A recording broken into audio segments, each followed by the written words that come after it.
Abdalın bu hissəsini Elmir müəllim o qədər təriflədi, o qədər çəkdi, göstərdi ki, mən də gəldim buranı görməyə. Həqiqətən də möhtəşəmdir. Laçın qaya adlanır da Elmir müəllim, eləmi? Laçın qaya. Çox gözəl bir yerdir. Bura qədər təmizləyiblər.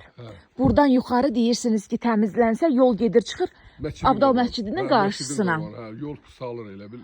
Hə. İnşallah onu da eləyəcəyik. Əvvəl olub oradan bura yol. Maşın yolu var oradan bura. Hə. Maşınlar buradan işləyir. Çol-kös basıb da hamısını. İndi tabi 30 ildə tərpənməyib. Amma bulaq da buradan axıb gedir. Baxın, bax. Yox, bulaq gedirdi. Bulağın heç bir küncündən gedirdi o. Yol belə rahat çəkilmişdi, gedirdi. Hə. İndi amma daha hamısı da yarpızlar bitib. Bax, belə suyun üstündə.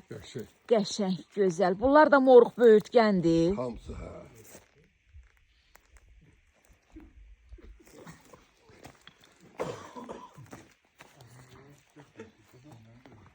Buralarında hamısı təmizləndi ki, cəmaat rahat gəlsin, gitsin. Möhtəşəm.